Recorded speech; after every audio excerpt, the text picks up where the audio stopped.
કોઈ મને પૂછે કે મેં જીવનમાં મને શું જોઈએ છે, તો હું તો ફક્ત હમણાંના સિચ્યુએશનની હિસાબે હું એમ જ કહીશ, મને અફસોસ વગરની જિંદગી જોઈએ છે. તો એ હું કેવી રીતે મેળવી શકીશ? એવી જિંદગી જ્યાં હું ક્યારે પણ કે પાછળ વળીને ના જોઉં, સ્ટેપ લઈ લઉં અને કાશ કે મેં અગર એ વખતે આ ડિજિટલ બિઝનેસ ઉપર ખરેખર વિશ્વાસ રાખીને જો આગળ કર્યું હોત તો મારા સપનાઓ તો ક્યારના પૂરા થઈ ગયા હોત.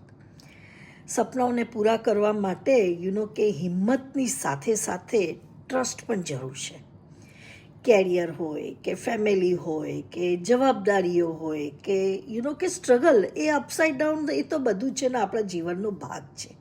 અને આ બધું જો ના હોય તો આપણે આપણી પોતાની જાતને ઓળખી પણ નહીં શકીએ.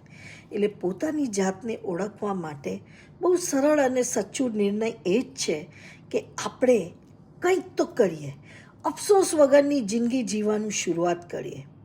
તો આપણે કહી શકશું, અરે આ જિંદગી તો બહુ મોજની છે, મજા આવી ગઈ. આપણે કે ઘર સંભાળતી સ્ત્રીઓ હોય કે મોમ્સ હોય, તમારી દુનિયા ફક્ત બીજા માટે નથી.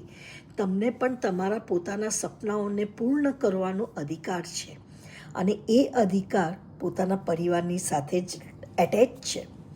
તો થોડીક મહેનત, થોડો સમય અને પોતાના જાતના પર થોડુંક વિશ્વાસ રાખીને મહત્ત્વ આપશો તો તમારું ભવિષ્ય ખરેખર બદલી જશે.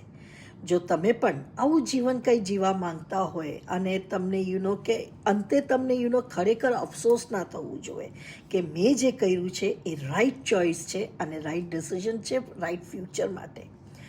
તો સમય ક્યારે પણ પરફેક્ટ નથી હોતો, આપણો નિર્ણય જ પરફેક્ટ હોવો જોઈએ છે. અને એ શરૂઆત કરવા માટે, તમારી સ્ટોરી પોતાની લખવા માટે તમારે ક્યાંક ને ક્યાંક એક નાનકડું સ્ટેપ લેવાનું છે. અને એ નાનકડું સ્ટેપ છે www.diptinandu.com જઈને રજીસ્ટર કરવાનું છે, જેનાથી તમે તમારી સ્ટોરી લખવા માટેનું સ્ટાર્ટ કરવાનું પેજ ક્રિએટ કરશો. અને એ હું તમને મદદ કરીશ. કેવી રીતના?